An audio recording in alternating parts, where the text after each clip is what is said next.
గాక. దేవుని బిడ్డలారా, ఇంతమటుకు ప్రభుని స్తుతించాం, గణపరిచాం, ఆరాధించాం. మరి మంచి సమయంలోకి వచ్చాం కాబట్టి దేవుడు సన్నిధిలో ఇంతమటుకు పాటలు పాడి స్తుతించాం, గణపరిచాం.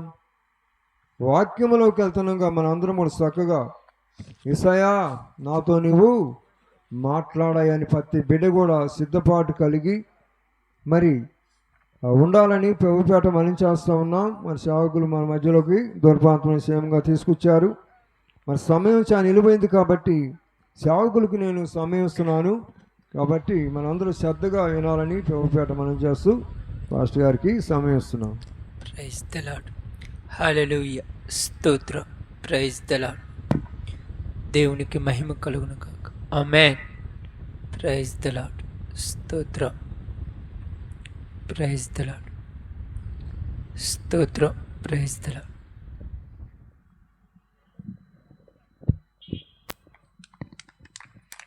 Praise the lord. మంచిది.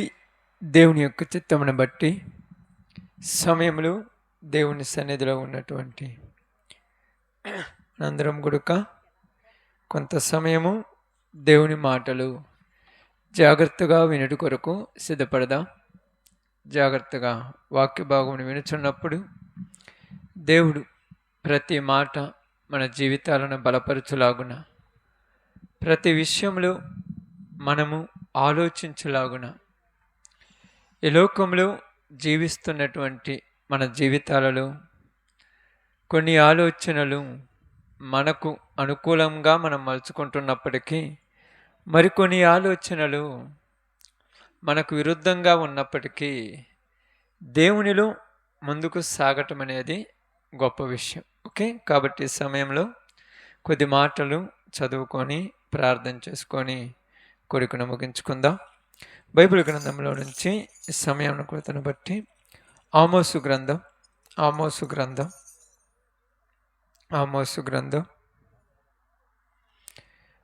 5వ అధ్యాయము. ఆమోసు గ్రంథం 5వ అధ్యాయము.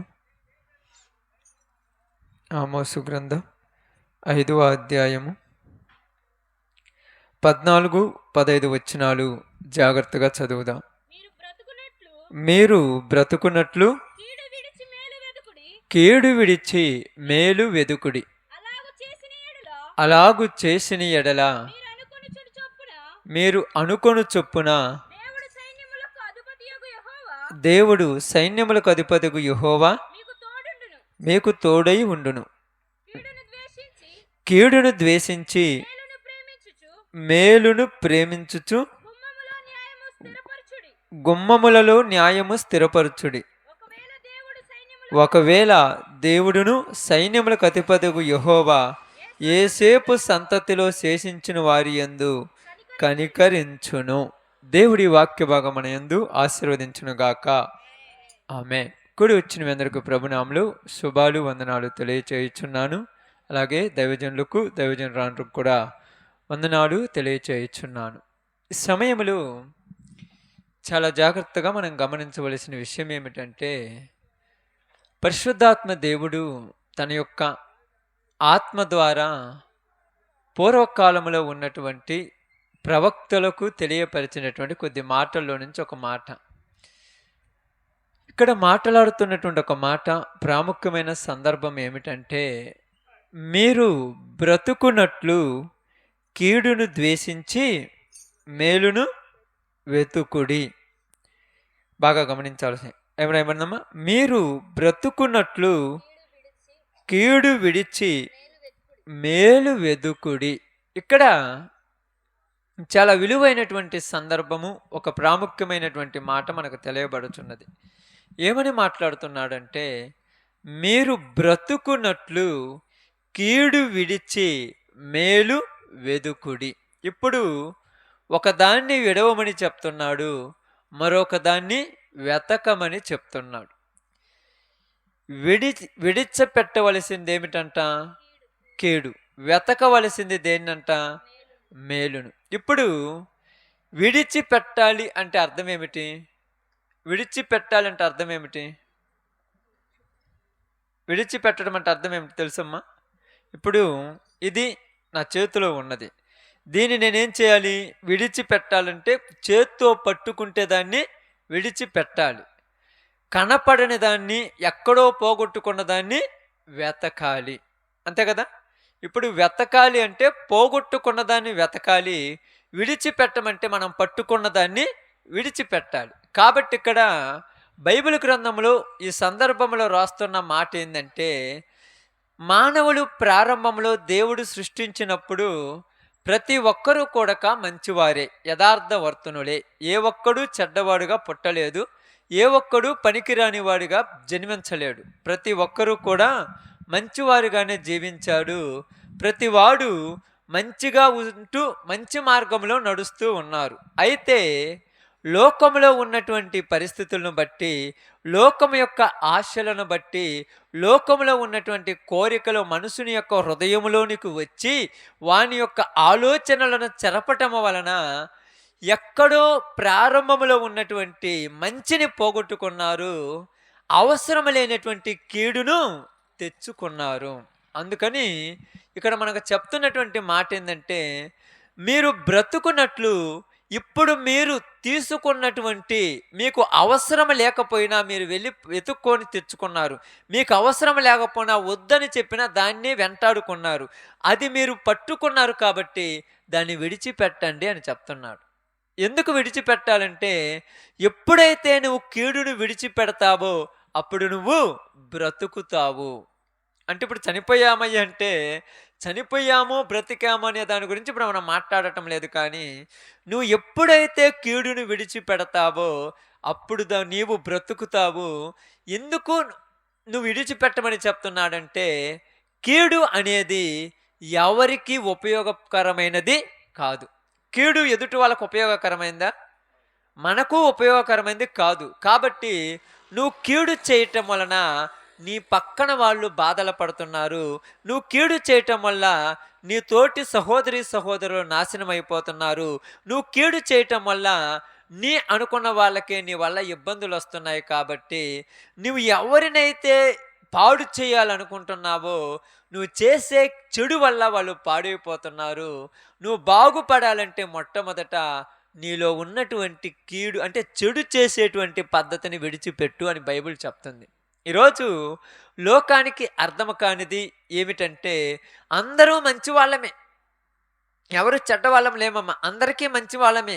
కానీ నీ మంచి ఎంతవరకు అంటే నువ్వే మంచివాడివి, నీకు నువ్వే కరెక్ట్, ఎదుటి వాళ్ళకు నువ్వు కరెక్ట్ కాదు, నీకు నువ్వే కరెక్ట్గా ఉన్నావు. ఎందుకంటే నీ కడుపు నిండా తింటున్నావు, నువ్వు శుభ్రంగా ఉంటున్నావు, నువ్వు మంచిగా జీవిస్తున్నావు, నాకే ఇబ్బంది లేదనుకుంటున్నావు.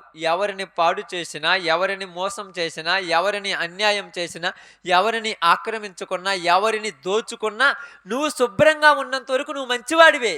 కానీ నీ వలన, నీవు చేసిన కీడు వలన ఎన్నో కుటుంబాలు నాశనం అయిపోతున్నాయి, ఎన్నో జీవితాలు తగలబడిపోతున్నాయి, ఎన్నో బ్రతుకులు మనసులో ప్రశాంతత లేకుండా, జీవితాల్లో నెమ్మది లేకుండా, ఆనందం లేకుండా, కుదార్తత లేకుండా ఎంతోమంది ఏడుస్తున్నారు.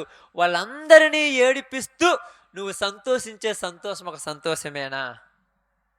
బాగా ఆలోచించండి. 10 మందిని ఏడిపిస్తూ నువ్వు నవ్వుతూ ఉంటే బాగుంటుందా? 10 మంది దగ్గర ఉన్నటువంటి అన్నం తీసుకొని వచ్చి నువ్వు కడుపు నిండా తిని నేను బాగున్నానంటే ఇది కరెక్ట్ కాదు. ఎందుకంటే నీవు సంపాదించుకున్నది నువ్వు తిను, తప్పు లేదు. ఎదుటి వాళ్ళది లాక్కొచ్చుకొని తిన్నావనుకో, నువ్వు వాడి నోటికాడి అన్నము లాక్కోవటం వల్ల వాడు ఏడుస్తున్నాడు.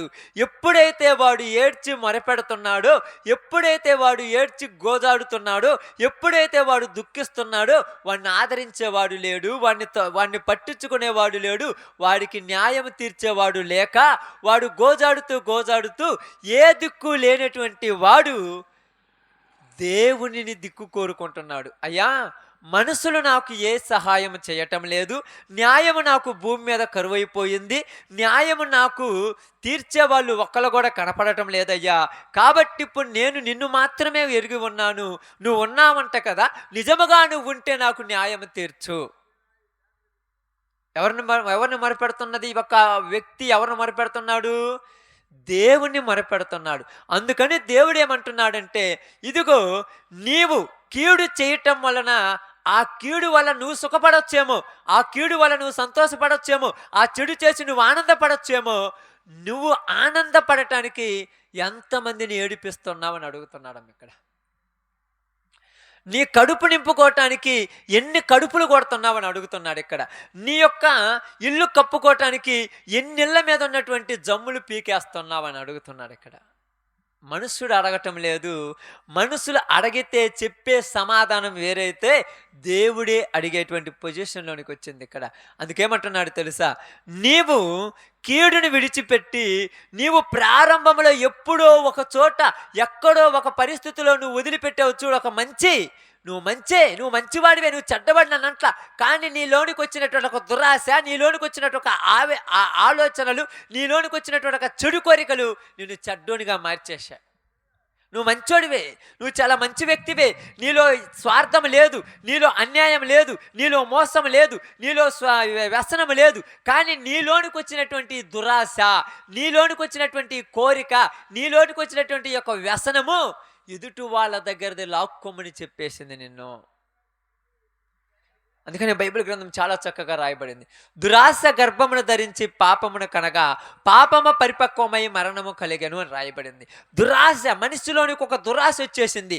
ఈ దురాశ ఏం చేసిందంటే ఎదుటి వాళ్ళది తీసుకొని తినమని చెప్పేసింది వీడికి, ఎదుటి వాళ్ళది లాక్కొని తినమని చెప్పేసింది వీడికి. ఇప్పుడు ఎదుటి వాడిది తీసుకొని తింటున్నంత కాలము అడిగేవాడు లేకుండా పోయింది. ఎందుకంటే ఇక్కడ రాయబడినటువంటి సందర్భాన్ని మనం చూసినప్పుడు, అక్కడ మాట్లాడుతున్నటువంటి పరిస్థితిని మనం చూసినప్పుడు 13వ వచనంలో ఏమని రాయబడిందంటే, ఇది చెడు కాలము గనుక. అది ఏ కాలం అని రాయబడింది? కాలం చెడ్డదా? చెడు కాలం అన్నాడు. ఎప్పుడన్నా కాలం చెడ్డదా? మరి చెడ్డదేంటిది? బాగా ఆలోచించు. మరి చెడ్డదేందమ్మా? ఇది చెడు కాలం అన్నారు. కాలం ఎప్పుడన్నా చెడిపోద్దా? మనుషులు చెడ్డోళ్ళు, మనుషుల యొక్క స్వభావం చెడిపోయింది, మనుషుల యొక్క ఆలోచనలు చెడిపోయాయి, మనుషుల యొక్క బుద్ధులు చెడిపోయాయి, మనుషుల యొక్క ఉద్దేశాలు చెడిపోయాయి, మనుషుని యొక్క కోరికలు చెడ్డ వచ్చేసావి. కాలం ఎప్పుడు చెడ్డది కాదు. మీరు అప్పుడప్పుడు చాలామంది అంటారు, చాలామంది ట్రైన్ ఎక్కినప్పుడు దొంగ బండి ఎక్కినాను అంటారు. బండి దొంగది కాదు, బండి దొంగది కాదు. ఈడు దొంగోడు దాన్ని ఎక్కిన తర్వాత దొంగ బండి ఎక్కొచ్చినాను అంటాడు. దొంగ బండి ఎక్కడ ఉంది? నువ్వు టికెట్ తీసుకోలేదు కాబట్టి నువ్వు దొంగ. ఇప్పుడు చెడిపోయింది మనిషి కాబట్టి కాలం చెడ్డది కాదు, మనుషుడు చెడ్డోడు అయింది, చెడు కాలం అయిపోయింది. ఎందుకు చెడు కాలం అయిందంటే మంచోడు కనపడటం లేదు. దేవుడు భూలోకమును చూసినప్పుడు భూలోకము దేవుని సన్నిధిని చెడిపోయి ఉన్నది. అందరూ తమ మార్గములను చెరిపివేసుకొని ఎవరికి ఇష్టం వచ్చినట్టు వాళ్ళు తిరుగుతూ ఉన్నాడు అని రాయబడింది. ఇది చెడు కాలం. మంచివాడికి స్థానం లేని రోజులు ఇవి, మంచివాడిని కిలువ లేని రోజులు ఇవి, మంచివాడిని బ్రతకనిచ్చే రోజులు కాదు ఇవి అన్నట్టుగా మాట్లాడుతున్నప్పుడు దేవుడు ఏమంటున్నాడంటే, నువ్వు చేస్తున్న పనుల వల్ల, నువ్వు చేస్తున్న అన్యాయాల వల్ల, నువ్వు చేస్తున్న మోసాల వల్ల, నువ్వు చేస్తున్నటువంటి కుళ్ళు కుతంత్రముల వల్ల, నువ్వు చేస్తున్నటువంటి అన్యాయముల వల్ల నువ్వు సంతోషంగా ఉన్నావేమో, నీకు నేను తీర్పు తీర్చే దినం రాబోతుంది అని మాట్లాడుతూ అంటున్నాడు. చూడండి, ఇదిగో మీరు బ్రతుకున్నట్లు కీడును విడిచి మేలును వెతుకుడి. ఎక్కడుంది మేలు? మేలు ఎక్కడుందా వెతకడానికి? ఎక్కడ ఉంది అని ఎతకాలి? మేలు ఉంటే కదా ఎతకాలంటున్నాము. ఎక్కడ ఉంది మేలు ఎతకడానికి? ఇప్పుడు ఎతకాలన్నాము. చీకటిలోనికి వెళ్ళి ఏదైనా ఎతకాలంటే మనకు కానరాదు కాబట్టి లైట్ వేసుకుంటాం. లైట్ వేసుకున్నా కనపడలేదంటే అది లేదు కాబట్టి కనపడలేదు. అది ఉంటే, ఇప్పుడు భూమి మీద మంచి ఉందా లేదా? ఇప్పుడు చెప్పాలి మీరు, భూమి మీద మంచి ఉందా లేదా? ఉందమ్మా లేదా? బైబిల్ గ్రంథంలో ద్వితీయోపదేశకాండంలో తర్వాత మీరు ఇటుబున చదువుకొని బైబిల్ గ్రంథంలో రాయబడింది, ఇదిగో మీ దేవుడైన యెహోవా మీ ఎదుట మంచి, ఒకవైపు చెడు మీ ఎదుట ఉంచాడు, నీవు ఏది ఇష్టమో అది నువ్వు తీసుకోమని చెప్పాడు. మంచి చేయటానికి మనిషికి అవకాశం ఉంది, చెడు చేయటానికి మనుషులకు అవకాశం ఉంది. ఇప్పుడు మంచి చేసేవాడు మంచి చేస్తుంటాడు, చెడు చేసేవాడు చెడు చేయటానికి దేవుడే అవకాశాలు ఇచ్చేశాడు. కానీ మనుషులు ఏం చేశాడంటే, మంచి చేయటం వలన ఉపయోగం లేదు కనుక చెడునే ఇష్టపడి మరీ చేసేస్తున్నారు, చెడునే ఇష్టపడి మరి చేసేస్తున్నారు. అందుకని ఏమంటారు తెలుసా, మీరు కీడుని విడిచి మేలు వెతుకుడి. ఎందుకని చూడండి, అలాగు చేసిన ఎడల మీరు అనుకుని చొప్పున దేవుడును సైన్యములకు అధిపతియగు యెహోవా మీకు తోడై ఉండును. మీకు తోడుగా దేవుడు ఉన్నాడని గుర్తేందంటే ఆస్తులు ఉన్నవాడికి దేవుడు తోడున్నాడని అర్థం కాదు, అంతస్తులు ఉన్నవాడికి దేవుడు తోడున్నాడని అర్థం కాదు, లోకంలో కావాల్సిన సంపద సంపాదించినోడికి దేవుడు తోడున్నాడని అర్థం కాదు. కానీ ఏ వ్యక్తి అయితే మంచి చేస్తున్నాడో వాని పక్షాన దేవుడు ఉన్నాడు. ఎందుకంటే మంచివాడికి ఎల్లప్పుడూ ఏం జరుగుద్ది? ఆమేన్. మంచివాడికి ఎప్పుడూ మంచే జరుగుద్ది. ఈరోజు కళ్ళ ముందు కనపడేది కష్టాలైనా, ఇప్పుడు ఇబ్బందులైనా, ఇప్పుడు సమస్యలు కనపడుతున్నా చివరికి వాడికి జరిగేది మంచే. అందుకని ఇక్కడ అంటున్నాడు చూడండి, ఇది చెడు కాలం కనుక. చెడు కాలం అంటే కాలం చెడిపోలేదు, మనుషుల యొక్క స్వభావాలు చెడిపోయాయి, మనుషుల యొక్క ఆలోచనలు చెడిపోయాయి, మనుషుల యొక్క బుద్ధులు చెడిపోయాయి. వాళ్ళ యొక్క చెడు బుద్ధి ఏమి చేసిందంటే ఎదుటి వాళ్ళను పాడు చేయమని చెప్పేసింది. వాళ్ళలో ఉన్న చెడు బుద్ధి ఏం చేసిందంటే ఎదుటి వాళ్ళని ఏడిపించి నువ్వు సుఖపడమని చెప్పింది. వాళ్ళలో ఉన్న చెడు బుద్ధి ఏం చేసిందంటే వాడి కాడ ఉన్నది నువ్వు లాక్కొని నువ్వు తిని నువ్వు సుఖంగా ఉండు, వాడు ఎట్టబోతే నీకెందుకని చెప్పేసింది చెడు. ఈ చెడు అనేది మనిషికి అలాంటి అలవాటు చేయటం వల్ల మనిషి చెడు గుణాలకు అలవాటు పడిపోయాడు. దానికి బైబిల్ గ్రంథం ఏమి రాయబడిందంటే ఇర్మియా గ్రంథం తర్వాత మీరు చదువుకోండి. ఈ మనుషుల యొక్క స్వభావము ఏ స్వభావానికి మారిపోయిందంట? పశు స్వభావం అని రాయబడింది అక్కడ. అయ్యో, ఈ మనుషులు పశు ప్రాయులు కంటే ఒకళ్ళ మీద ఒకళ్ళకు జాలి దయ, మనుషులలో మానవత్వం చచ్చిపోయి ఒకళ్ళు బతికితే ఇంకొకళ్ళ మీద స్వార్థం పెంచుకునే రోజుల్లోకి వెళ్ళిపోయారని రాయబడింది. ఒకళ్ళకు ఉన్నటువంటి పద్ధతులను బట్టి, ఒకళ్ళకున్న ఆలోచనలను బట్టి ఒకళ్ళు చెడిపోతే నేను బాగుపడాలన్న స్వభావంలోనికి వచ్చేసింది. ఒక జంతువు అయినా లేకపోతే ఒకటేదైనా కూడా తన కడుపు నింపుకోవటానికి పక్కన దాని కడుపు కుట్టి ఎలాగైతే తింటదో, పక్క దాన్ని చంపుకొనే నేను శుభ్రంగా తినాలనే ఆలోచన ఎలాగున్నదో మనుషుల స్వభావము కూడా అలాగనే వచ్చినది అని బైబిల్ గ్రంథం చెప్తుంది. ఇలాగ వచ్చిందని చెప్పటానికి గల కారణం ఏమిటంటే బైబిల్ గ్రంథంలో మీకు ఒక మాట చెప్తాను, మీకు బాగా గమనించి ఆలోచించండి. మీకా గ్రంథము 6వ అధ్యాయము, మీకా గ్రంథము 6వ అధ్యాయము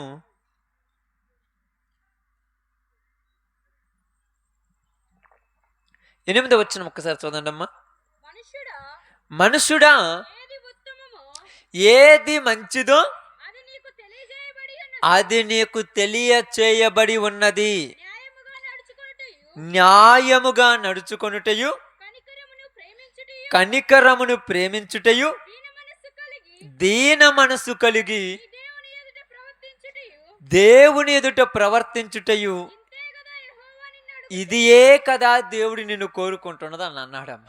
ఇక్కడ కారణం ఏమిటంటే ఒక మనుషుడు ఏమంటున్నాడంటే, దేవా ఏది మంచిదో నాకు తెలియదు అన్నప్పుడు దేవుడు ఏమంటున్నాడంటే, భూమి మీద పుట్టిన మనిషి అనే మానవ మాతృడువైన నీలో నా ఊపిరిని ఉంచాను, నా జీవంను ఉంచాను కాబట్టి నీకు ఒకటి గుర్తుంచుకో, మనిషి అయి పుట్టిన ప్రతి వానికి మంచి ఏదో చెడు ఏదో తెలుసా తెలియదమ్మా? నిజం చెప్పండి, తెలుసా తెలియదా? ఇది నా వస్తువు కాదు, ఇది పక్కన వాళ్ళ వస్తువు, అది తీసుకోవటము మంచిదా చెడ్డదా?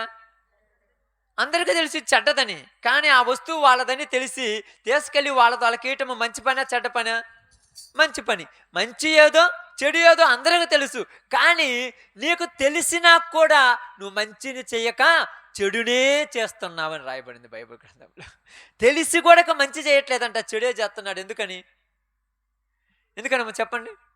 ఇప్పుడు నీకు తెలుసు ఇది మంచి ఇది చెడు అని, తెలిసినా కూడా మంచి చేయకుండా చెడునే చేస్తున్నాడు. దావీదు మహారాజు ఉన్నాడు, మీ అందరికి అర్థం అవటానికి చెప్తున్నాను. దావీదు మహారాజు ఉన్నాడు, ఈయన గొప్పవాడు. ఈయన దేవుడు ఎక్కడో గొర్రెలు కాసుకుంటున్నటువంటి దావీదుని తీసుకొని వచ్చి ఇశ్రాయేలు దేశం మీద రాజుగా చేశాడు. ఇంత రాజుగా చేసి ఇంత గొప్ప స్థితిలో ఉంచి ఇంత పరిస్థితిలోనికి తీసుకొచ్చినటువంటి దావీదు ఏం చేశాడంటే ఒకానొక సమయంలో తనది కాని దాని మీద ఆశపడ్డాడు. తనది కాని దాని మీద, తనది ఒకటి ఉన్నది, నీ దాని మీద నువ్వు ఆశపడితే తప్పు లేదు, నీ దాని మీద నువ్వు కోరిక ఉంచుకుంటే తప్పు లేదు, నీ దాని మీద నువ్వు స్వతంత్రం ఉంచుకుంటే తప్పు లేదు. తనది కాని దాని మీద ఆశపడటం వలన దావీదుకు ఆ మనసులో కోరిక పుట్టినప్పుడు దావీదు యొక్క మనసు తెలియకుండానే ఒక ఫీలింగ్, అంటే ఒక రకమైనటువంటి ఆలోచనలోకి వెళ్ళిపోయింది. ఈ ఆలోచనలు ఏం చేస్తున్నాయంటే నేను చేసేది చెడు అని వానికి తెలియకుండా వాడిని అలా మైమరిపించేస్తుంది. మనస్సు అనేది ఒకటి ఉంటుంది ప్రతి మనిషికి. ఈ మనస్సు ఏం చేస్తుందంటే ఇది చెడు అని 1-2 సార్లు చెప్పినప్పుడు వాడిలో ఈ కోరిక, ఈ చెడు కోరిక చేయాలన్నటువంటి ఆలోచన పెరిగినప్పుడు ఆ చెడు అనేదాన్ని కంట్రోల్ చేసుకోకుండా చెడుని చేస్తే ఏమి కాదు అనేటువంటి ఒక ఉద్దేశం వచ్చేస్తుంది, ఒక తత్వం వచ్చేస్తుంది. ఇప్పుడు దావీదు యొక్క పద్ధతులు మారిపోతున్నాయి, దావీదులో ఉన్నటువంటి లక్షణాలు మారిపోతున్నాయి, దావీదులో ఉన్నటువంటి స్వభావాలు మారిపోతున్నాయి. ఏమిటంటే మీకు అర్థం కావటానికి చెప్తాను జాగ్రత్తగానండి. చెడు చేయటానికి ఒక మంచి మనిషి చెడు ప్రయత్నాల్లోనికి పోవటానికి గల కారణాలు, పోయేటువంటి లక్షణాలు ఎలా ఉంటాయి మీకు అర్థం కావటానికి చెప్తాను. దావీదు ఏం చేశాడంటే యుద్ధమంతా సైన్యానికి వెళ్ళినప్పుడు సైన్యానికి వెళ్ళవలసిన దావీదు ఏం చేస్తున్నాడమ్మా, ఏం చేస్తున్నాడు తెలుసా? శుభ్రంగా అన్నం తిని హ్యాపీగా ఏసీ రూమ్లో పడుకొని నిద్రపోతున్నాడు.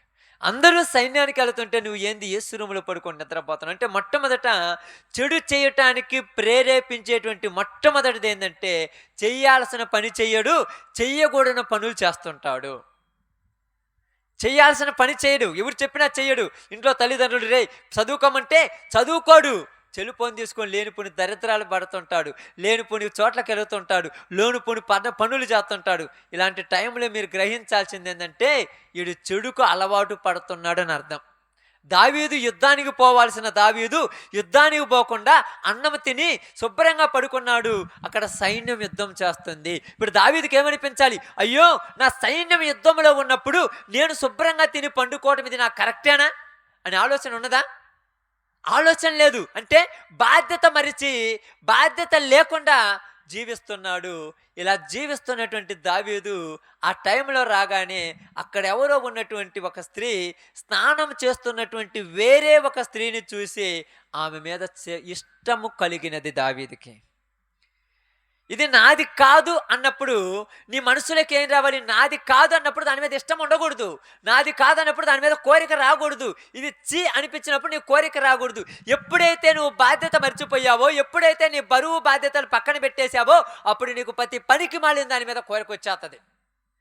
ఒక కుటుంబం ఉందనుకోండి, కుటుంబంలో భార్య ఉంటుంది, భర్త ఉంటాడు. భర్త ఏం చేయాలి తెలుసా? ఉదయం నుంచి సాయంకాలం దాకా కష్టపడినప్పుడు నా భార్య కోసము, నా పిల్లల కోసము, నా కుటుంబం కోసం నేను కష్టపడాలనే ఆలోచన కలిగిన వాడు, బాధ్యత కలిగి కష్టపడిన ప్రతి రూపాయి కూడా తన కుటుంబం కోసమే ఖర్చు పెట్టేవాడికి బాధ్యత ఉంటుంది.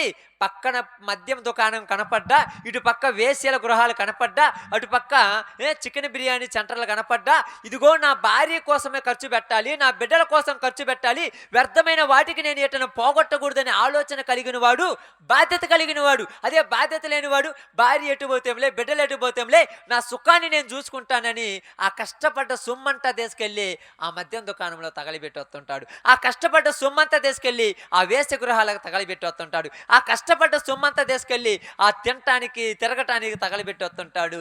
ఇంటి దగ్గర భార్య నా భర్త ఇంకా రాలేదు ఆశతో ఎదురు చూసే భార్యకు ఈడు బాధ్యత లేనోడని ఒక గుర్తు వచ్చినప్పుడు ఏమ దోవ తప్పటానికి కూడా అవకాశం ఉంటుంది. దారి ఎవరు ఊరకనే తప్పరు, ఎవరు కూడా దారి తప్పిపోరు. నీ బాధ్యత ఎప్పుడైతే నీ బాధ్యతను ఎప్పుడైతే మర్చిపోతావో అప్పుడు నువ్వు బాధ్యత లేనివాడు ఏమైపోతాడు తెలుసా? దారి తప్పిపోతాడు. ఇప్పుడు బాధ్యత లేని దావీదు ఏం చేశాడు తెలుసా?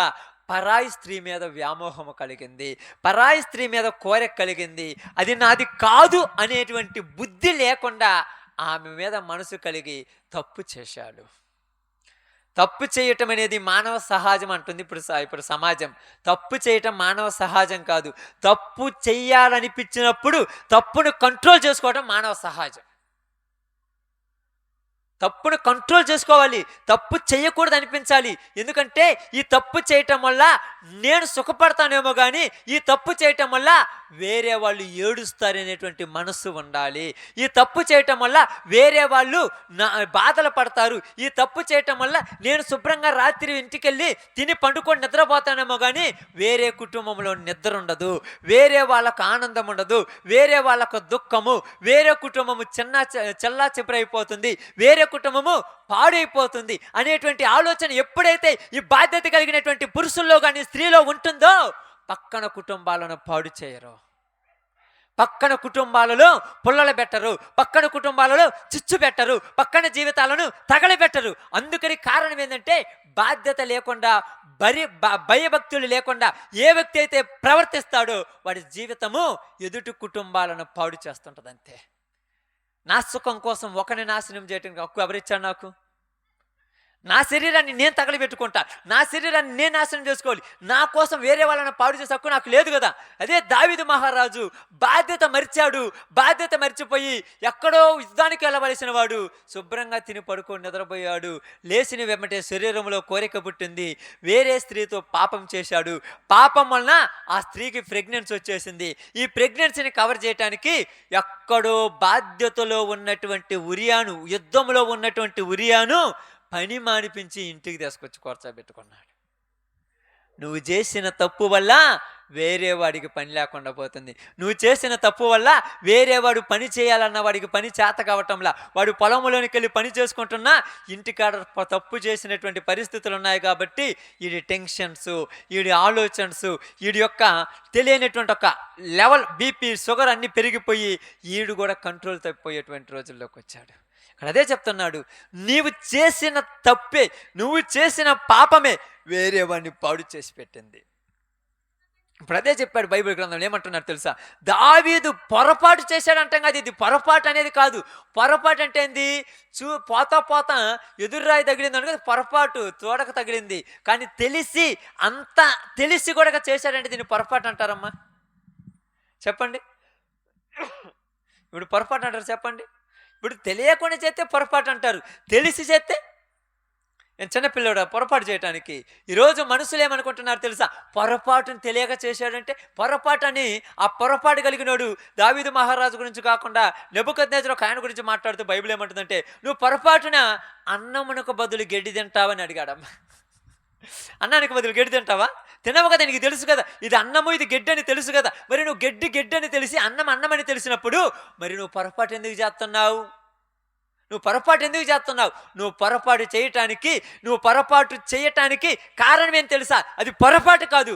నీ హృదయములో పాపమును విచ్చలవిడిగా చేయటానికి నీ శరీరాన్ని తెలియనటువంటి ఒక రకమైనటువంటి ఒక చెడుతో నింపుకోవటం వల్ల నీవు నాశనానికి పోవటానికే నువ్వు రెడీ చేసుకున్నామని రాయబడింది బైబిల్ గ్రంథంలో. దేవుడు తోడుంటున్నాడని ప్రతి ఒక్కడు విర్రవీగిపోతున్నాడేమో. దేవుడు తోడు ఉండేది అందరికీ కాదు, చెడు చేయని వాడికి. వీడు భిక్షగాడైనా, అడుక్కునేవాడైనా, తినటానికి లేకపోయినా, ఉండటానికి లేకపోయినా, కట్టుకోవడానికి లేకపోయినా, కనీసం వాడికి ఆస్తి ఐశ్వర్యం లేకపోయినా వాడి జీవితంలో మంచివాడు అని ఒక పేరుంటే చాలు, వాడికి ఎక్కడ పోయినా విలువ ఉంటుంది. అంతే. ఎన్ని వేల కోట్లున్నా, ఎంత సంపద ఉన్నా, ఎంత బంగారము, ఎన్నో వజ్ర వైడూర్యాలున్నా నీ జీవితం తగలబడేదైతే, నీ బ్రతుకు చెడ్డదైతే నీ ముందు పొగుడుతారు, నీ వెనకపోయి ఇలాంటి వాడు ఎంతమందిని ముంచి సంపాదించారు అని అంటాడు. అంతే. ఎంతమంది ఉసురు కొట్టుకొని ఇలా అయిపోయాడు అంటుంటారు. అంతే. అది బైబిల్ అదే చెప్తుంది. చెడును విడిచి మంచిని వెతకండి. ఎక్కడుంది మంచి ఎతకటానికి? ఎక్కడుందా మంచి ఎతకటానికి? భూమి మీద ఎక్కడ చూసినా చీకటియే, మంచి ఎక్కడా దొరకటం లేదు. ఎక్కడికి వెళ్ళినా మంచి లేదు. మంచి ఆలోచన కలిగిన వాళ్ళు, మంచి మార్గంను చెప్పేవాళ్ళు, మంచి పద్ధతులు చెప్పేవాళ్ళు, మంచి లక్షణాలు తెలియజేసేవాళ్ళు కరువైపోయిన రోజుల్లో జీవిస్తూ ఉన్నారు. అందుకని బైబిల్ గ్రంథంలో చాలా చక్కగా రాయబడింది. ఒక చిన్న విషయాన్ని మీకు బాగా గమనించి అర్థం చేయడానికి చెప్తాను. బైబిల్ గ్రంథంలో ఉన్నటువంటి ఒక పరిస్థితిని బట్టి జరిగినటువంటి ఒక స్థితి ఏంటంటే, ఒక స్త్రీకి 18 సంవత్సరాల నుంచి నడుములు వంగిపోయి బలహీనపడినటువంటి ఒక ఆమె ఉన్నది. బాగానండి. ఎన్ని సంవత్సరాల నుంచి? 18 సంవత్సరాల నుంచి. 18 సంవత్సరాల నుంచి నడుములు వంగిపోయి బలహీన పరిస్థితులు ఆయా ప్రాంతంలో తిరుగుతున్నటువంటి ఆమె మీద జాలి చూపించే వాళ్ళే కానీ ఆమెను ప్రేమించే వాళ్ళు తక్కువ. జాలికి ప్రేమకు చాలా తేడా ఉందమ్మా. మీరందరూ అనుకుంటారు, అన్న జాలి చూపిస్తే చాలు కదంటే, జాలి వేరు, ప్రేమ వేరు. జాలి ఏం చేస్తా తెలుసా? అయ్యో పాపం అంటారు అంతే. అవసరమైంది ఒక కుక్క నీళ్ళు ఇవ్వమంటే వాళ్ళ పని మానుకొని పోయి నీళ్ళు ఇచ్చే వాళ్ళు ఎవరు ఉండరు. అది ప్రేమ. అర్థమవుతుందా? ఈరోజు జాలి చూపించే వాళ్ళు అంతా కూడా ప్రేమించే వాళ్ళు లేరు. కన్న తల్లిదండ్రులు కూడా ప్రేమించే వాళ్ళు లేరు. ఈరోజు ముసలిదాని అయిందని ఒక పక్కన పడి ఉంటే నీళ్ళు ఇవ్వమంటే నీకు పొద్దుగుకులు నేను నీళ్ళు ఆడ తెచ్చి ఇచ్చాను అంటుంటాడు. వీడు అంటే నీళ్ళు ఇవ్వటం కూడా ఇప్పుడు ఆమె లేసి తెచ్చుకునేది నేను అడగదుగా. అడుగుద్దా? ఆయన లేచి మెడిసిన్ తెచ్చుకున్నాడు, ఇక్కడ నుంచి వినుకొండ పోయి చూపించుకొచ్చుకున్నాడు, నిన్ను అడగడగా సూదేపేయమని. వాడు పోయి ఆయనే పోయి యాప్సుకొచ్చుకుంటాడుగా. పరిస్థితి కాదు కాబట్టి, నీ అవసరం ఉన్నది కాబట్టి నేను అడుగుతున్నాడు అంతే. నువ్వేమంటున్నావు? నీతో గోడ అయిపోయింది, నీతో తలకాయ నొప్పి అయిపోయింది అంటే అక్కడ కుదురుద్ది. ఇప్పుడు ఇక్కడ చెప్తాను చూడండి. ఈమె చాలా మందిని ఎతికింది, అక్కడక్కడ తిరిగింది, పని ఒక చోట్లకి వెళ్ళింది, ఎన్నెన్నో ప్రాంతాలకు తిరిగింది. ఎక్కడికి వెళ్ళినా ఒకటే సమాధానం. ఎంత మెడిసిన్ వాడుతుంది, ఎంత ఖర్చు పెడుతుంది, ఎన్ని చేసినా నడుముల నొప్పులు మాత్రం తగ్గట్ల. స్కానింగ్లు తీపించినా ఏమి లేదన్నారు, ఎక్స్రేలు తీపించినా ఏమి లేమన్నారు, ఏం చేసినా ఏమి లేదన్నాడు. కానీ ఆ నడుములు వంగిపోయిన పరిస్థితి నుంచి ఆమెకు విడుదల రాల. చూసేవాళ్ళు ఏమనుకుంటారు చెప్పండి అక్క? ఇంట్లో వాళ్ళు ఏమనుకుంటారు చెప్పండి? హాస్పిటల్ చుట్టూ తిప్పుతున్నారు, ఈ హాస్పిటల్ కాకపోతే హాస్పిటల్ ఇది x ray, scanning, MRI, CT scan, అవి మొత్తం చేపించిన, ఈ బ్లడ్ టెస్ట్లు ఏం చేపించినా ఏమీ లేదు, కనీసం ఏ రిమార్క్ లేదు. కానీ మరి నడుములు లొంగిపోయి పైకి లేయలేకపోతుంది, ఏ పని చేయటం చేత కాలేదు. ఇలాగ 18 సంవత్సరాల నుంచి ఉన్నప్పుడు చూసే వాళ్ళకి ఏమనిపిస్తుంది చెప్పండి? ఏమనిపిస్తుందమ్మా? నిద్ర వస్తుందా? ఏమనిపిస్తుంది చెప్పండి చూసే వాళ్ళకు? ఒకవేళ మీరు మీలో పెద్ద బాగలేదనుకోండి, ఎప్పుడు నీరసమని మంచం మీద పడుకున్నారు అనుకోండి, హాస్పిటల్ తీసుకుపోయి అన్ని తీసుకుపోయినా ఏ జబ్బు లేదంటుంటే నువ్వు మంచం మీద పడుకుంటే చూసేవాడు ఏమనుకుంటారు చెప్పండి? యాక్టింగ్ అనుకుంటారు, నటిస్తున్నారు అనుకుంటారు. సోమరితనం అలవాటు పడరు, పని చేయరు, తింటము పండుకోవటమే. ఏమనుకోడక చూసిన ప్రతి వాళ్ళు అలాగనే అంటున్నారు. సొంత వాళ్ళు కూడా దరిద్రంగా చూసేస్తున్నారు. ఇంట్లో వాళ్ళు కూడా పట్టించుకునే దిక్కులేరు. ఎవరు కూడా ఆదరిస్తారేమని ఎదురుపోతే ఎవరు ఆదరించే వాళ్ళు లేరు. అనుకుంది, ఏంది నాకు ఈ పరిస్థితి? అసలు నాకు వచ్చిన పరిస్థితి, నాకు వచ్చిన బాధ నాకే తెలుసు. పక్కన వాళ్ళకి చెబితే తీరే బాధ కాదు, ఈ బాధ నాకే తెలుసు. కానీ ఎక్కడికి వెళ్ళి ఏ మెడిసిన్ వాడి ఏ డాక్టర్ దగ్గరికి వెళ్ళినా ఏమీ లేదంటున్నారు. ఏంది నా పరిస్థితి అని ఏడుస్తూ గోజాడుతూ దిగులు పడుతూ ఉన్నప్పుడు ఆ సమయంలో ఆ ప్రాంతంలోనికి యేసుక్రీస్తు వారు వచ్చాడు. యేసు ప్రభు వారు వచ్చి ఆమెతో అంటున్నాడు, అమ్మా, నీకున్న బాధ నుంచి నీ విడుదల పొందాలనుకుంటున్నావా? ఆమెకు బాధ ఉందని ఊరు గ్రహించాడు. మిగతా వాళ్ళందరికీ నచ్చలామా, ఆమె ఏదో యాక్టింగ్ చేస్తుంది అనుకుంటా. అంటే నిజమైన మనిషి ఆ మనిషి యొక్క ఇబ్బందిని గమనించాలి.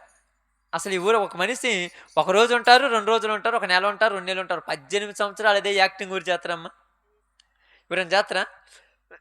ఊరికన్నా అవసరమా 18 సంవత్సరాలు అలా చేయాలని? అలా ఏమీ లేదు.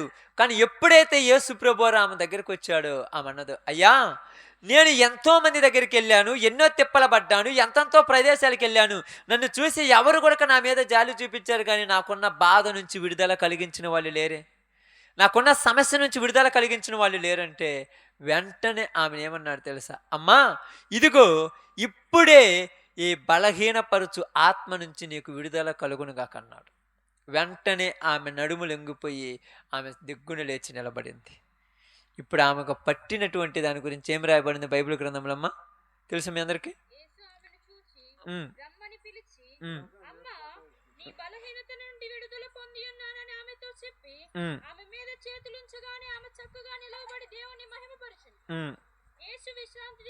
ముందు రాయబడి ఉంటుందమ్మా, అది కరెక్టే. దానికి ముందు ఏం రాయబడింది? బలహీనపరుచు ఆత్మ అని రాయబడింది. ఏ ఆత్మ అంటది? ఏ ఆత్మని రాయబడింది అక్కడ? బలహీనపరుచు ఆత్మ. అంటే ఒక మనిషిలోనికి వచ్చే ఈ ఆత్మ ఆ మనిషిని ఏ స్థితిలోనికైనా తీసుకుపోద్ది. ఈ స్థితిలోనికి పోయినప్పుడు ఆ పరిస్థితిని బట్టి ఆ మనిషి దానికి లోబడిపోతాడు. ఇక్కడ ఏమైనా పట్టిన ఆత్మ ఏ ఆత్మ? బలహీనపరుచు ఆత్మ. మరి కొందరికి పట్టేటువంటి ఆత్మ త్రాగుబోతాత్మ, తిరుగుబోతాత్మ, దొంగతనం అనేటువంటి, ఇది ఒక రకమైనటువంటి ఆత్మలు. ఈ యొక్క ఆత్మల మనిషిని బట్టి పీడిస్తూ వాళ్ళకు ప్రశాంతత లేకుండా చేస్తున్నాయి ఈరోజు వరకు కూడా. ఇలాంటి పరిస్థితిలోనికి వచ్చినప్పుడు వాళ్ళ జీవితాలు నరకయాతంలోనికి వెళ్ళిపోతుంటాయి, వాళ్ళ బ్రతుకులు నరకయాతంలోనికి వెళ్ళిపోతుంటాయి. ఎక్కడైనా విడుదల ఉంటుందేమో, ఎక్కడైనా నెమ్మది ఉంటుందేమని వీటి నుంచి విడుదల రావాలనుకుంటారు. 4 రోజులు అనుకుంటారు నేను ఇంక మానుకోవాలి ఇదని. దొంగతనం చేసేవాడు అనుకుంటాడు రేపు టాము చూడు అనుకుంటాడు, అంత లేదు, మళ్ళీ 3వ రోజు అదే పరిస్థితి. టీవీ సీరియల్ చూసానుకుంటారు, రేపు టాము దాంతో పని లేదంటారు, మళ్ళీ 4వ రోజు నుంచి అదే పని. వ్యభిచారం చేసేవాడు అనుకుంటాడు, తర్వాత నేను దీని జోలు బాను, అసలు ఇది వద్దు నాకు, దీనివల్ల నా కుటుంబంలో ప్రశాంతత లేదంటాడు, మళ్ళీ 4 4 రోజుల తర్వాత అదే దంధకారం. మద్యపానం తాగేవాడు అనుకుంటాడు, దీనివల్ల నాకు నా కుటుంబానికి ప్రశాంతత లేదు, నా జీవితంలో నెమ్మది లేదు, ఎందుకురా ఇది వచ్చింది, దీన్ని మానుకోవాలనుకుంటాడు. మళ్ళా అదే పరిస్థితి. ఎందుకంటే తీసివేసుకోవాలని నువ్వు అనుకుంటున్నావు కానీ నీ వల్ల కావటం లేదు.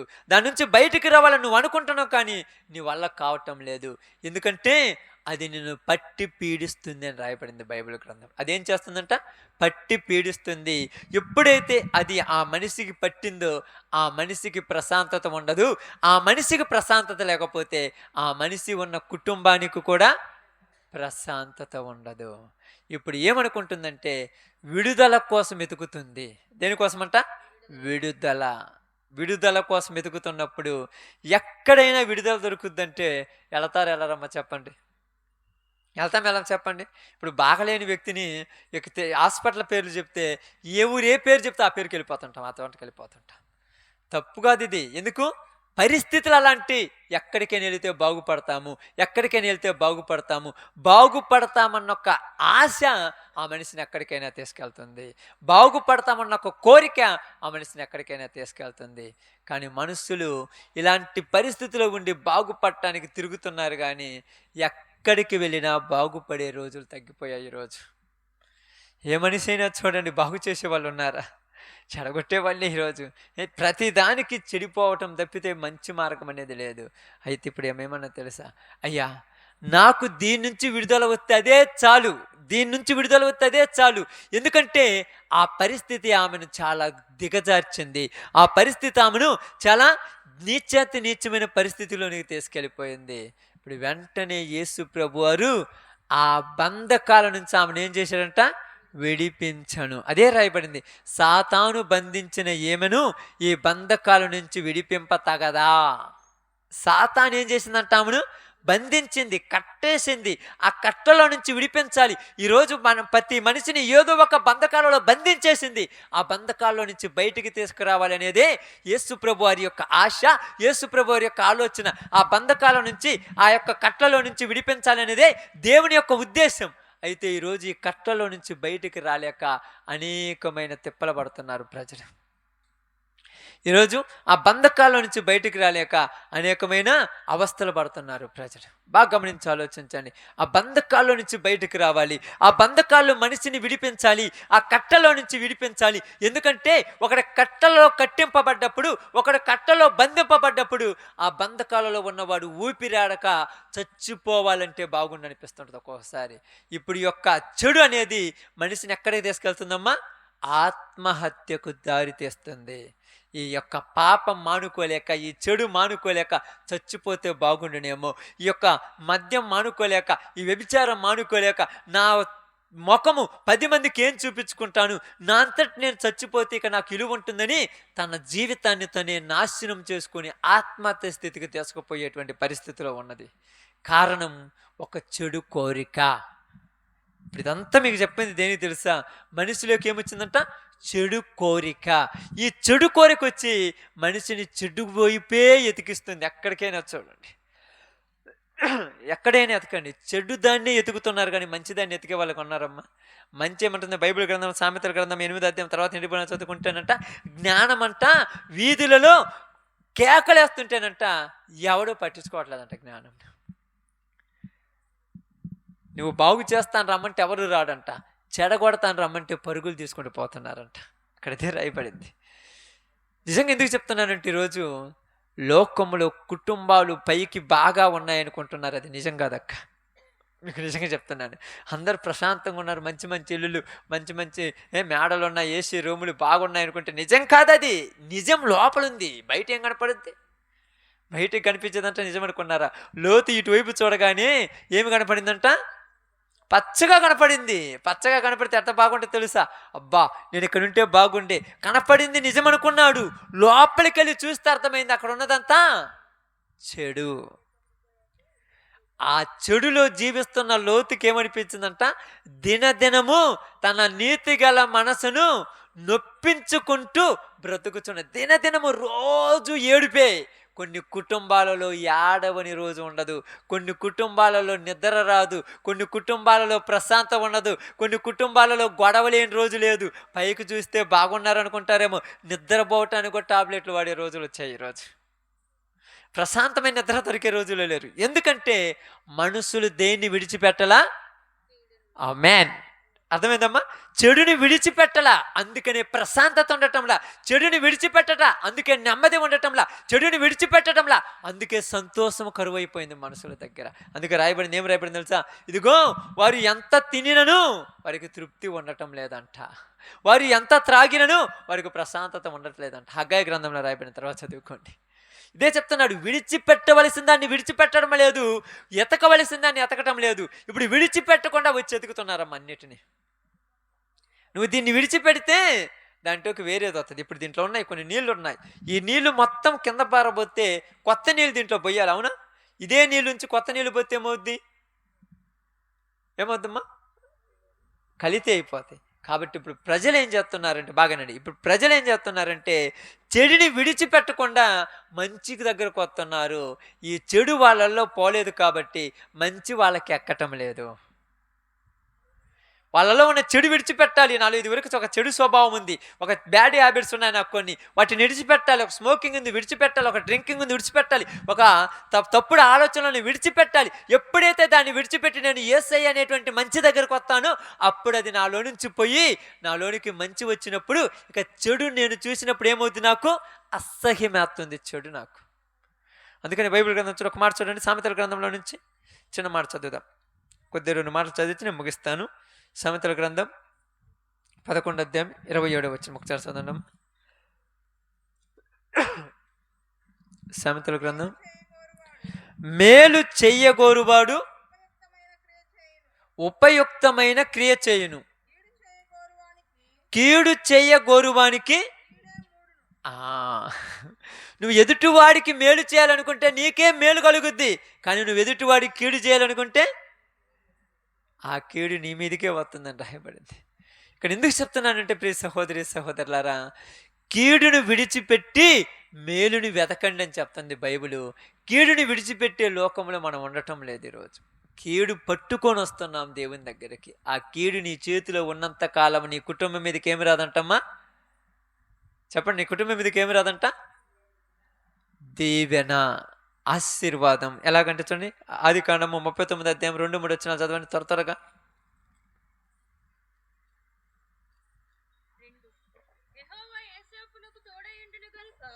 యెహోవా యోసేపునకు తోడై ఉండెను గనుక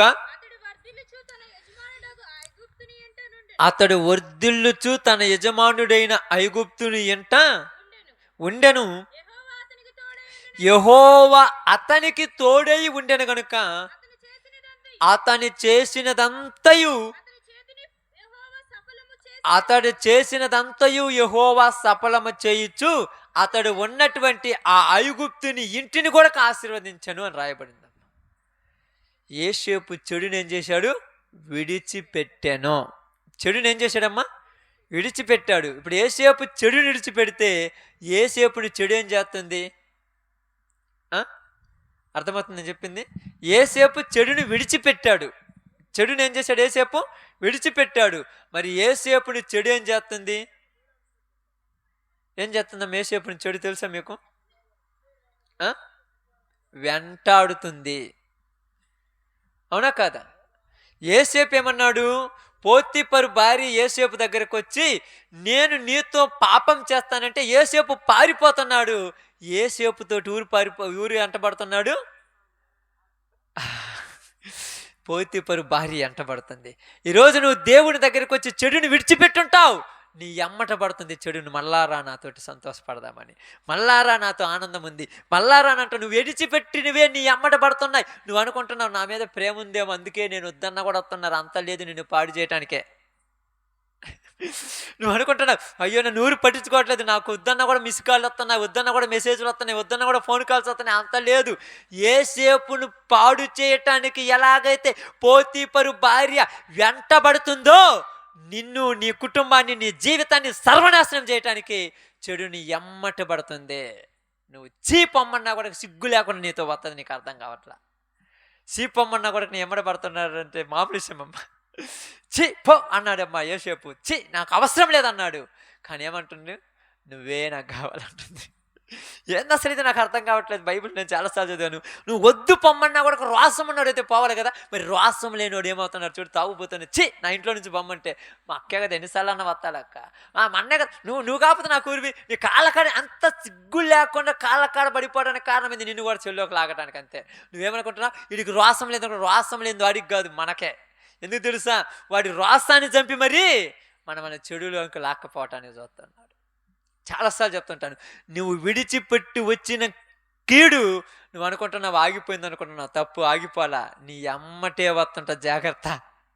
నువ్వు అనుకుంటున్నావు ఏందప్పుడు నేను ఎప్పుడో మర్చిపోయాను, నువ్వు మర్చిపోయావేమో, అది నిన్ను మర్చిపోయిందా, నిన్ను మర్చిపోలా. చాలా సంవత్సరాల తర్వాత మళ్ళా గుర్తొస్తుంది. ఏంది మళ్ళా గుర్తొస్తుంది, నీ ఇష్టం, జాగ్రత్త. దేవుడు నీకు తోడు లేడు కనుక గుర్తు వస్తే మళ్ళా పోయి ఆ బురదలోనే మరాలి. ఆ బురదలో పడితే ఎప్పుడన్నా దారిని పోతున్నప్పుడు ఇప్పుడు వచ్చి పాస్టర్ గారు నేను వచ్చి ఏందక్క ప్రార్థన, ఏం ప్రార్థన, ఆ ప్రార్థన పోయిన వాళ్ళు మంచి వాళ్ళు ఒక్కళ్ళు ఉన్నారా, నువ్వు బురదలో పడి అందరినీ బురదలో పోయినవంటంట. చాలాసార్లు అదే చెప్తుంటాను, మీ కుటుంబాలు ఇప్పుడు ఆశీర్వదించబడటానికి దేవుడు నిర్ణయించాడు, మీ కుటుంబాలు వర్ధిల్లటానికి దేవుడు ఏర్పరిచాడు. అయితే మీరు విడిచిపెట్టి వచ్చిన ఆ చెడు మిమ్మల్ని మాత్రం విడిచిపెట్టదు, అది గుర్తుపెట్టుకోండి. చెడు నువ్వు విడిచిపెట్టావేమో కానీ చెడు మాత్రం నిన్ను విడిచిపెట్టదు. అందుకేమన్నాడు, కీడుని విడిచి మేలుని వెతుకుడి అన్నాడు. ఇది నీ విడిచిపెట్టావు, మళ్ళీ నీ ఎమ్మటేమవుతుంది, వస్తా ఉంది. నువ్వు అప్పుడప్పుడు అంటుంటావు, వద్దన్న కూడా ఆఫర్లు ఇచ్చేస్తుంటాయి మనకే. వద్దన్న అంటే చూడండి, వద్దన్న కూడా మనం పాడు చేయడానికి వచ్చేస్తుంటాయి. ఎప్పుడైనా ఏ రోజైనా ఆకలితో అన్నమైనోడికి, ఆకలైనోడికి ఒక 100 రూపాయలు, ఒక 10 రూపాయలు 20 రూపాయలు పెట్టి అన్నం పెట్టించే వాళ్ళు ఎవరైనా కనపడ్డారా? ఎవరైనా కనపడ్డారా చూడండి. ఒక 10 రూపాయలు పెట్టి ఎక్కడో 100కు 90, 100కో 100కో 1కోటికో ఒకళ్ళిద్దరు కనపడతారు. అదే మంచిగా తిరిగేవాడికి చికెన్ బిర్యానీ పెట్టించి బీరు దాపుతానని అందరూ వద్దని ఎంటబడుతుంటారు. నేను పోపిస్తాను సారాయి కావాలంట అంటారు. ఎందుకు 200 రూపాయలు పెట్టి సారాయి పోపిస్తాడు కానీ 5 రూపాయలు పెట్టి అన్నం కాఫీ ఇప్పాడు.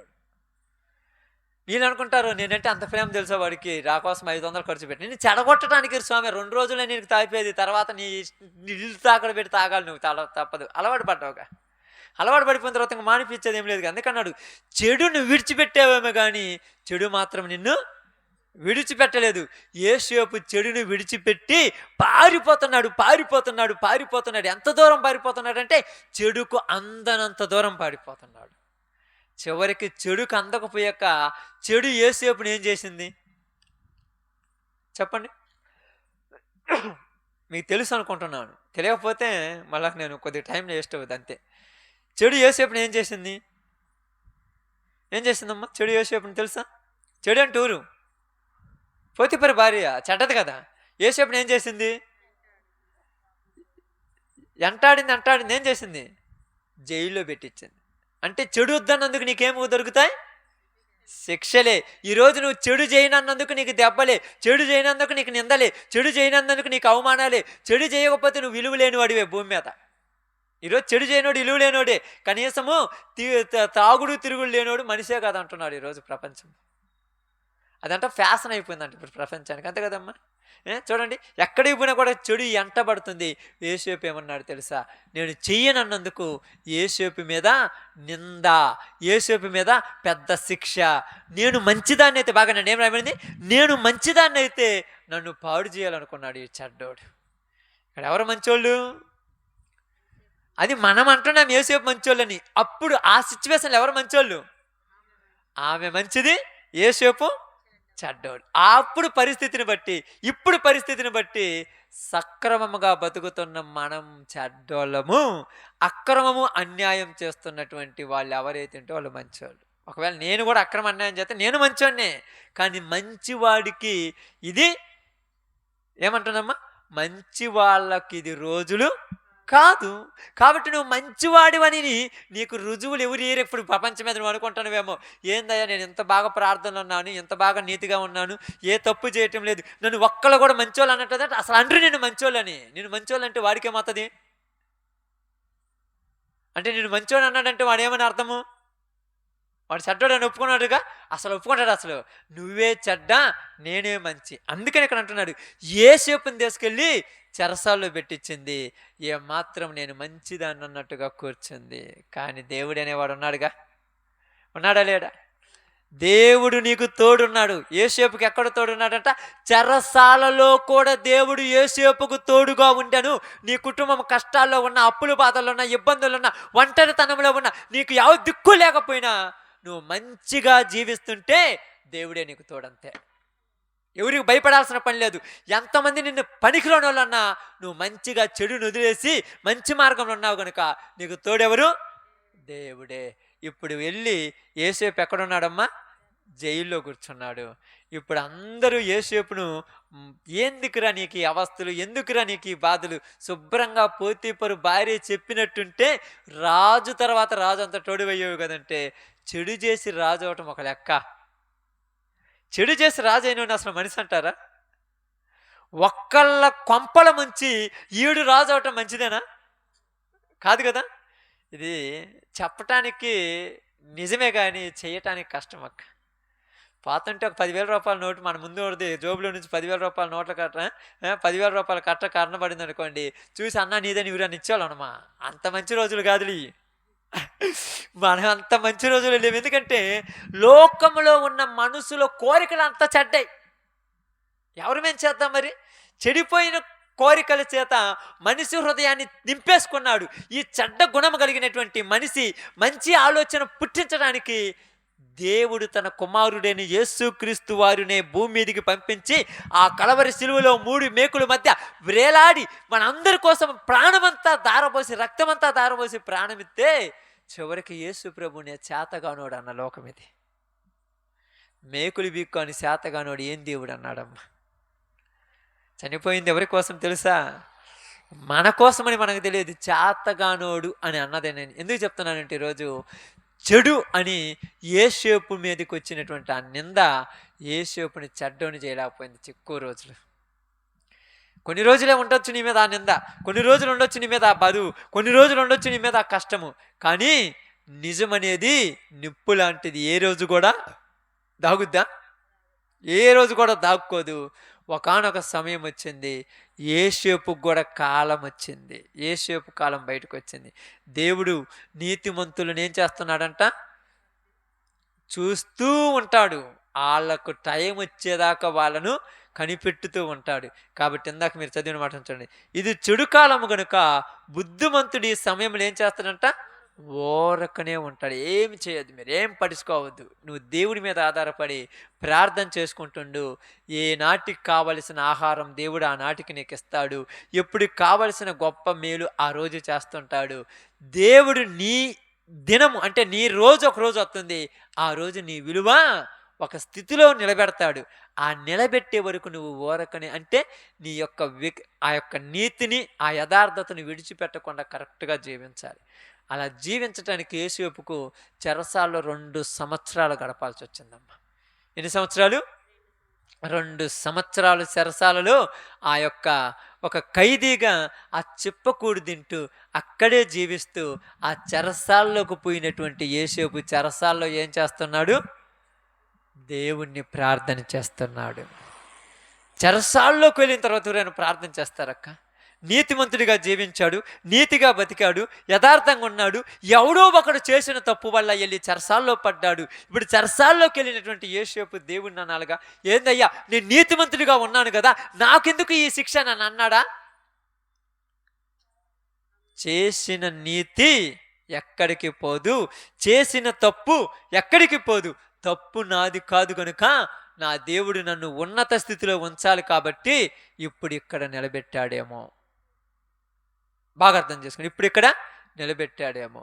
18 సంవత్సరాలు ఆమె ఎదురు చూడటానికి గల కారణం ఏంటంటే దేవుడు వచ్చి దర్శిస్తే నీ జీవితం బాగుపడుద్దేమో. ఇక్కడ అదే జరిగింది. యోసేపు 2 సంవత్సరాల తర్వాత బయటకు వచ్చాడు. బయటకు వచ్చిన తర్వాత ఏమయ్యాడంట? ఐగుప్తు దేశానికి రాజు తర్వాత రాజు అంతటోడైపోయాడు. ఇంకా అధికారం మొత్తం ఆయనదే, ఇంక ఎవరి పెత్తనం లేదు. ఆ రోజు అనుకున్నాడు యోసేపు, 2 సంవత్సరాలు నేను చెరసాలలో చేసిందేమిటి? నాకు దేవుడు నాకు తోడుగా ఉన్నాడు. ఈ స్థితి రావాలంటే ఈ ఇబ్బందులు పడాల్సిందే. కాబట్టి రోజు మనందరికీ నేను చెప్తున్న ఒక చిన్న మాట ఏంటంటే, ప్రియ సహోదరి సహోదరులారా, పెద్ద విషయం ఏం చెప్పలేదు, కానీ కీడుని విడిచిపెట్టకుండా దేవుని దగ్గరికి రావద్దు దయచేసి. కీడుని విడిచిపెట్టి దేవుని దగ్గరికి రండి. నువ్వు విడిచిపెట్టిన కీడు నీ ఎమ్మట పడుతూనే ఉంటుంది ఈ రోజు కూడా. నిజమా అంటే ఒక్కసారి నువ్వు వెనక్కి తిరిగి చూసుకో, ఎన్నిసార్లు మళ్ళా నీ పాత జ్ఞాపకాలు నీకు వద్దన్నా గుర్తుకొస్తున్నాయో. నువ్వు చేసిన దరిద్రపు అలవాట్లు ఎన్నిసార్లు నీ మనసులోనికి వచ్చేసి అదే బాగుందేమో అనిపించే తలంపులు ఎన్నొచ్చి ఉంటాయో. ఈరోజు లోకంలో ఉన్న వీళ్ళందరూ చూసి ఇదిగో తప్పు చేస్తున్నారు కదా, వీళ్ళందరికీ లేనిది నా ఒక్కడికానికి ఎందుకు, నా ఒక్కడికి ఎందుకు ఈ బాధ అని కనిపించిన రోజులు ఎన్నున్నాయో. కానీ కీడు చేసిన వాని, కీడు చేస్తున్న నీకు, మేలు చేస్తున్న నీకు రెండిటి మధ్య తేడా ఇచ్చే రోజు ఒక రోజు వస్తుంది. ఆ రోజు కోసం దేవుడు అంటున్నాడు. అందుకేమన్నాడు తెలుసా? యోసేపుకు దేవుడు ఏమై ఉన్నాడు? తోడై ఉన్నాడు. ఈరోజు నీ కుటుంబానికి దేవుడు తోడు కావాలా వద్దా? ఈరోజు కుటుంబానికి దేవుడు తోడు కావాలొద్దా? దేవుడు తోడు కావాలంటే నువ్వు మేలు చేయి అన్న. మేలు చేస్తున్నా కూడా కష్టాలు వస్తున్నాయన్న, మేలు చేస్తున్నా కూడా మాకు ఇబ్బందులు వస్తున్నాయి, మేలు చేస్తున్నా కూడా మా మీద నిందలు వస్తున్నాయి, మంచి పనులు చేస్తున్నా కూడా మమ్మల్ని అవమానాలు పరుస్తున్నారంటే భయపడొద్దు. అవమానాలు 2 రోజులు ఉంటాయేమో. నీతిగల న్యాయాధిపతి ప్రత్యక్షమైనప్పుడు ఎవరికి ఎరగని సింహాసనం మీద ఎవరు నీ దగ్గరకు రానటువంటి ఉన్నత స్థలంలో నేను కూర్చొనబెట్టే అప్పుడు నిన్ను చూసి హేళన చేసిన వాడే నీ కాళ్ళ కాడ కూకునే రోజు వస్తుంది ఒకరోజు. నీతిమంతుడు ఎక్కడైనా ఓడిపోయినట్టుందా చరిత్రలో? అసలు చరిత్రలో నీతిమంతుడు ఓడిపోయినట్టు లేదు. కానీ యోసేపు జైల్లోకి పోయినంత మాత్రాన దేవుడి చేతగానోడు కాదు. ఈరోజు నువ్వు నీతిగా బతికినంత మాత్రాన నువ్వు ఒంటరి వాడి అయిపోయావని భయపడద్దు. నీతిగా బతికినందుకు దేవుడిస్తున్న బహుమానము చాలా గొప్పది. అది ఈరోజు మనం గుర్తించలేం. కానీ తప్పు చేసినటువంటి పోతీఫరు భార్యకు మాత్రం బహుమానం ఎట్టుంది? 3 రోజులు ముచ్చటది. ఇప్పుడు ఏమనుకుని తెలుసా? నేను మంచిదాన్ని కాబట్టి బయట ఉన్నాను, యోసేపు చెడ్డోడు కాబట్టి జైల్లో పడ్డాడు. ఇప్పుడు జనాలు కూడా నమ్ముతున్నా నమ్మరక్క? మంచివాడే కాబట్టి, మంచోడైతే బయట ఉండకుండా చెడ్డ పని చేసాడు కాబట్టి జైల్లో ఉన్నాడు. కానీ చూసేది ఎవరమ్మా? మనుషులు పై రూపాలు చూస్తాడు, దేవుడు ఆయన చూశాడు. 2 సంవత్సరాల తర్వాత బయటికి తీసుకొచ్చాడు యోసేపును. ఎవరు తీసుకొచ్చాడు బయటికి? ఎవరు తీసుకొచ్చారు? ఆ దేశానికి రాజే బయటికి తీసుకొని వచ్చి నీవు ఈ దేశం మీద పెత్తనం చేయమని చెప్పాడు. నీకు విలువ ఇవ్వాలంటే నీ టైం వచ్చేదాకా నువ్వు ఓపికతో ఉండాలంతే. నీ టైం వచ్చే వరకు నువ్వు ఎదురు చూడాలంతే. నీ టైం వచ్చే వరకు దేవుడు నిన్ను నిలబెట్టే వరకు నువ్వు కరెక్ట్గా పద్ధతిలో ఉండాలి. ఈ మధ్యలో నీకు డిస్టర్బ్ అయిపోయి మళ్ళా ఎనుకెళ్ళావా, ఇంకా నేను కాపాడటం ప్రపంచంలో ఎవరి వల్ల కాదు. మళ్ళా ఎనుకడుగు వేసావా, మళ్ళా దరిద్రపోయిపు బుద్ధి మళ్ళిందా, ఎవరు బాగు చేయలేరు. ఎందుకంటే చెడు విడిచిపెట్టావు, అది నిన్ను విడిచిపెట్టదు. అది గుర్తుపెట్టుకుంటాం ఎప్పుడు కూడా. చెడు నువ్వు విడిచిపెట్టావు, కానీ నిన్ను మాత్రం చెడు నువ్వేమనుకుంటా? అప్పుడప్పుడు బూతు మాటలు అనకూడదు అనుకుంటా. పొద్దున్న లేతే మనకు వినపడేది అయ్యే. నోటికి రానియకూడదు అనుకుంటావు. కోపం రాగానే మనకు తెలియకుండా కానీ వచ్చేస్తారు కదక్క. కంట్రోల్ ఎందుకు చేసుకోలేము? అవి మనం వదిలిపెట్టట్లా, మనం అన్న కూడా వదిలిపెట్టట్లా. నిన్ను ఏ కాడికి నిన్ను చెడగొట్టి నిన్ను కూడా నన్ను కూడా నాశనానికి తీసుకెళ్లాలన్నదే దాని కోరిక. కాబట్టి ఈరోజు యోసేపుకు తోడై ఉన్న దేవుడు మనకు తోడుండాలంటే యోసేపు చెడుని విడిచిపెట్టినట్టు మనము చెడుని విడిచిపెట్టి మేలును వెతుకుదాం. ఎక్కడుందయ్యా మేలు అంటే? ఎక్కడుందని రాయబడింది మేలు? ఎక్కడుందంట మేలు? చెప్పండి, మాట చెప్పండి, ప్రార్థన చేద్దాం. మేలు ఎక్కడుందని రాయబడింది? ఆమేన్. ఎక్కడుంది? యేసుక్రీస్తులోనే ఉన్నది మేలు. బైబిల్ గ్రంథంలో యోహాను సువార్త 3:9 తర్వాత ఇంటికి మనం చదువుకొని ఏం రాయబడింది? ఇదిగో నిజమైన వెలుగు ఉండెను. ఏ వెలుగంట? వెలుగు. అది లోకంలోనికి వచ్చుచు ప్రతి మనుషుని వెలిగించుచూ ఉన్నది. అది నిజమైన వెలుగు. వెలుగు వచ్చిందంటే చీకటి ఉండటానికి లేదు. వెలుగు వచ్చిందంటే చీకటికి స్థానము లేనే లేదు. కాబట్టి ఈరోజు నీతో నాతో బైబిల్ చెప్తున్న మాట, ఆ వెలుగు లోకంలోనికి వచ్చి మన జీవితాలను వెలిగింపచేసి మనమల్ని పరలోకానికి వారసులు చేయాలన్నది. కావాలని చూడండి, మీ కళ్ళ ముందు ఎంతోమంది దేవుని దగ్గరకు వద్దామని పరిస్థితులను బట్టి వచ్చారు. వాళ్ళు చెడు మానుకున్నట్టున్నారు, కానీ వాళ్ళను పట్టిన కీడు వాళ్ళని విడిచిపెట్టకుండా మళ్ళా వాళ్ళని వెనక్కి దేశపోయింది. చాలామంది ఉన్నారు కదమ్మా, బాప్తీసాలు తీసుకుంటామంటారు, ప్రార్థనలో ఉన్నామంటారు, మేము దేవుని కోసం నిలబడతామంటారు, మళ్ళా చివరికి అదే చెడులోకి పోయారు. ఎందుకు పోయారంటే ఆ చెడు వాళ్ళను విడిచిపెట్టలా. వీళ్ళు విడిచిపెట్టాలనుకున్న అది విడిచిపెట్టలా. అది ఎప్పుడు విడిచిపెట్టుద్దంటే యేసు ప్రభు ఎలాగ తోడుంటే అది వాళ్ళ దగ్గరకు రాదు. కాబట్టి యేసుకు తోడైన దేవుడు మనకును మన కుటుంబాలకును ఈ దినమున ప్రార్థన ఏర్పాటు చేసుకున్న ఈ కుటుంబానికి ఈ గ్రామానికి తోడే ఉండి నడిపించును గాక. ఆమేన్. ఒక మాట ప్రార్థన చేద్దాం. అందరూ కుటుంబానికి దేవుడు మంచి రక్షణ కలిగించాలని ప్రార్థన చేద్దాం. పరిశుద్ధుడు, మహోన్నతుడు, మహిమ కలిగిన దేవా, మీ పాదాలకు శుభాలు వందనాలు తెలియజేయుచున్నానయ్యా. ఈ దినమున తండ్రి, కుటుంబంతోని ఇక్కడున్న మాతోను సంఘముతోని గ్రామంతోను నువ్వు మాట్లాడిన మాటను బట్టి స్తోత్రాలు తండ్రి. నిజము దేవా, ఇది నువ్వు బ్రతుకున్నట్లు కీడుని విడిచి మేలుని వెతుకుడి అన్నావు తండ్రి. అయ్యా ఇదిగో తండ్రి, కీడుని విడిచిపెట్టి మేలు కొరకు ప్రయాసపడుతున్న జీవితాలు మా తండ్రి. అయితే కీడు మమ్మల్ని విడిచిపెట్టకుండా మా వెంట వచ్చి మమ్మల్ని పాడు చేయాలనుకుంటుంది ప్రభువా. ఒక యేసేపు ఎలాగైతే ఆ కీడులోనికి వెళ్లకుండా మేలు వైపు నిలబడి చివరికి ఆ దేశానికి అధిపతి అయ్యాడు తండ్రి. 18 సంవత్సరాల నుంచి ఆ యొక్క బలహీనపరచు ఆత్మ పట్టిన ఆమె తండ్రి ఆ బంధకాల నుంచి విడిపించబడి విడుదల కలిగినట్టుగా ఇదిగో ఈ దినమున ప్రభువా, మేము లోకములో ఉన్నటువంటి ఆలోచనల వైపు వెళ్లకుండా, చెడు కోరికల వైపు వెళ్లకుండా నీలో ఉండు నీతి కలిగి యథార్థత కలిగి జీవించే భాగ్యం దయచేయమని, ముఖ్యంగా ఈ దినమంది కూడికి ఏర్పాటు చేసుకునేటువంటి ఈ యొక్క కుటుంబంలో ఉన్నటువంటి కుమార్తెకు సుకన్యను బట్టి స్తోత్రాలు దీవించి ఆశీర్వదించండి. తల్లిగారిని బట్టి ప్రభా, వారి బంధుమిత్రులను బట్టి, వారికి సంబంధించిన రక్త సంబంధాలను బట్టి, సహోదరి సహోదరులను బట్టి, ప్రతి ఒక్కరిని బట్టి స్తోత్రాలు చెల్లిస్తూ యేసేపుకు తోడుగా ఉన్న దేవా, నీ బిడ్డకు యవ్వన కాలంలో తోడు కాబట్టి యేసేపును అభివృద్ధి పరిచినట్టుగా నీ బిడ్డను కూడా వర్ధిల్లింపచేసి ప్రభువా, ఇదిగో తండ్రి, నీ దుఃఖ దినముల సమాప్తమాయను, ఇక శాశ్వత కాలం నీకు సంతోషము ఆనందమునే ఇస్తానని చెప్పిన దేవా, అలాంటి ఆనందము సంతోషం ఈ కుటుంబానికి కూడా నా మాకును ఈ ప్రాంతానికి దయచేయమని యేసు నామమున అడుగుచున్నాము తండ్రి. ఆమేన్.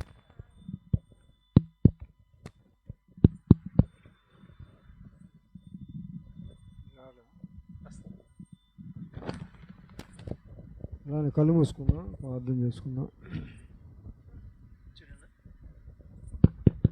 హల్లెలూయా. ప్రార్థన చేసుకుందాం అందరం కూడా. ఒక్క నిమిషం మరి రానమ్మ కోసం, మరి అచ్చమ్మక్క కోసం, ఆ సుగంధ కోసం ప్రార్థన చేద్దాం. నోరు తెరిచి ఒకసారి ప్రార్థన చేద్దాం, ఒక 2 నిమిషాలు. హల్లెలూయా, హల్లెలూయా, హల్లెలూయా. పరిశుద్ధుడా స్తోత్రం, స్తోత్రం, స్తోత్రం. మహోన్నతుడా స్తోత్రం. సర్వ